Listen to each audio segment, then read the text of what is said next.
Hello Goblins, it's Chris, Eldritch Pipes. Today I'm smoking Cornell and Deal Cajun Cake.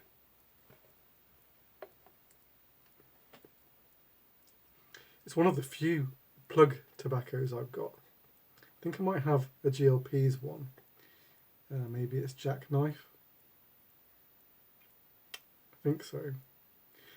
Might be something else. I did once have Gaslight, which I think comes as a plug. I know someone will correct me if I'm wrong.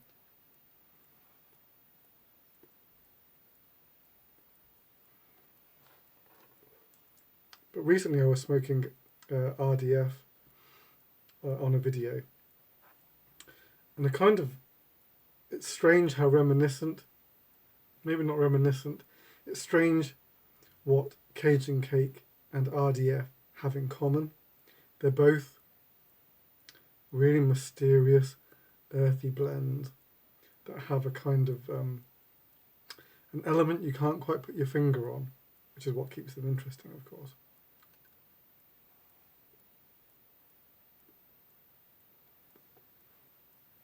One of the nice things about the plug format, I've just been keeping this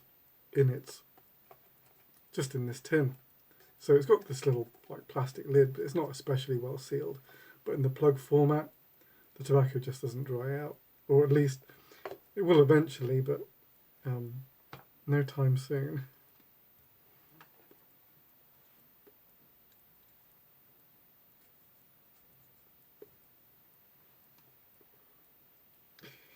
Now, of course, this is an episode of this week's pipes.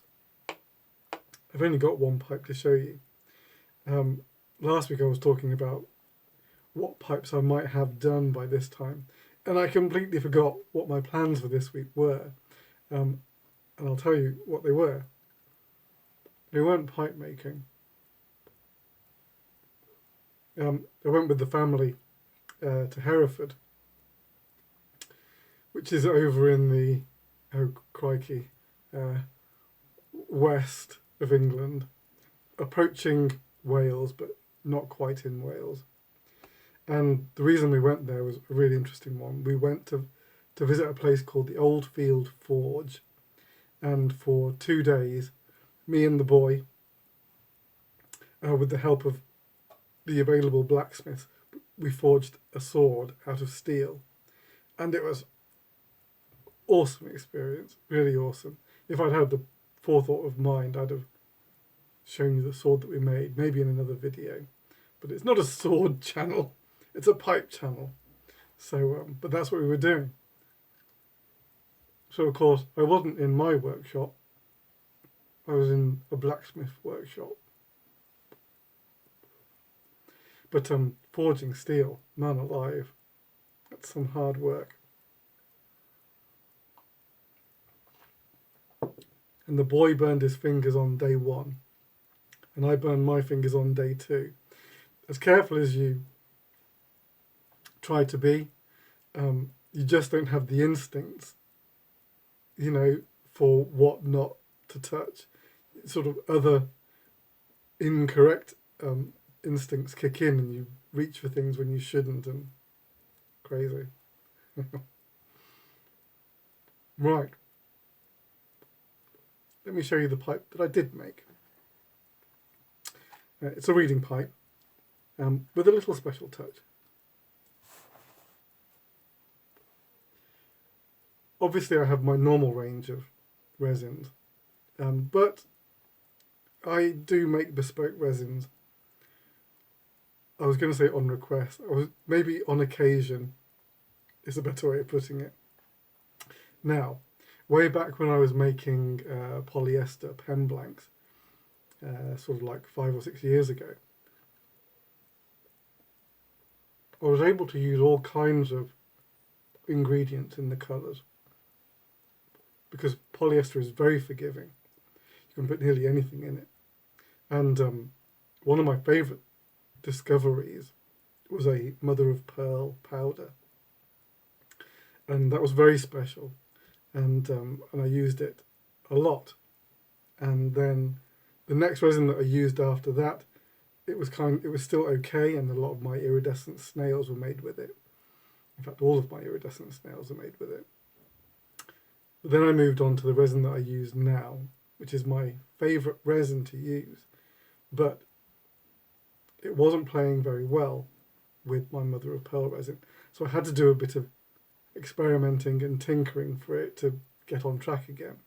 And then this customer requested, could I do the mother of pearl resin? And I actually was at the point where I was able to say, yeah, I can do that.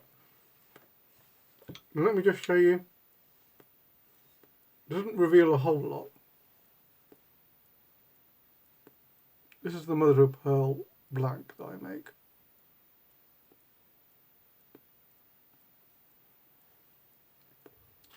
Now the camera doesn't give too much away. In face-to-face light, the greens kind of tail off into purples, but as you can see, the camera doesn't quite pick that up. It's favouring picking out the greens.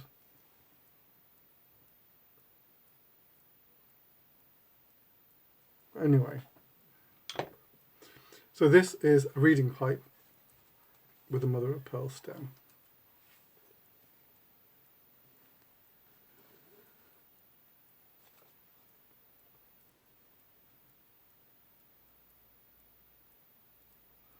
So you see how the white kind of like descends into these greens, and actually on this side, well, as I look at it, it's all about how the light hits it. So from my position, it's going into greens on that side, coming into purples on this side. But I suspect when I turn it around, oh, you might have just caught a glimpse of it, just. Maybe not.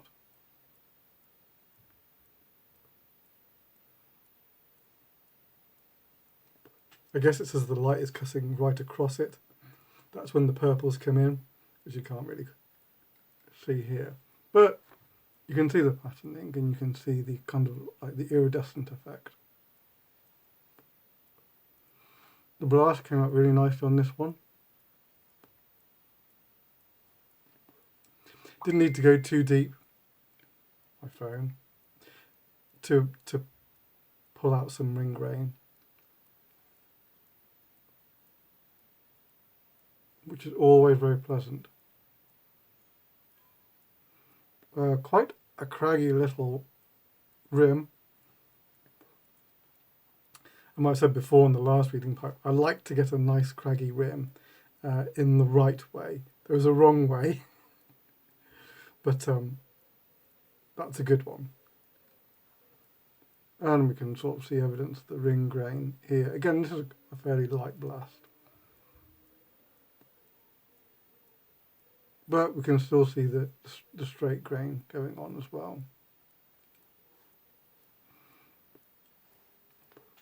One little change, I don't know how important you'll find this, but this is the kind of things that we agonize over, is the transition. Now normally I like a reasonably open transition. I don't like really sharp transitions, but something really made me want to investigate a tighter transition. And so you can see on this fellow,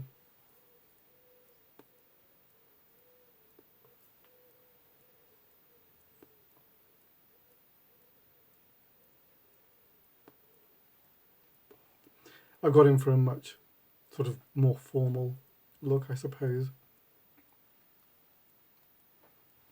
So anyway, so these guys are, if you've not seen these before, many of you will have, but this guy is like 7.5 inches long, and the chamber is 2 inches deep. So he's a good smoke. One of the other things I did with this guy, just going to take a sip.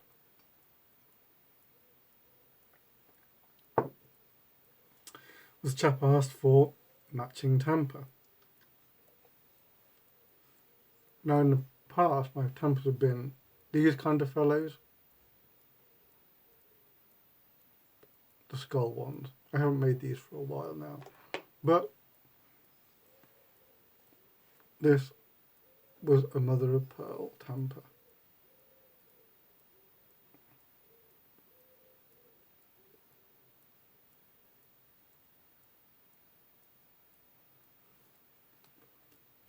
And I cast these onto the briar burl, so you get these lovely natural craggy shapes. And of course this is briar, it'll withstand tamping your pipe no problem.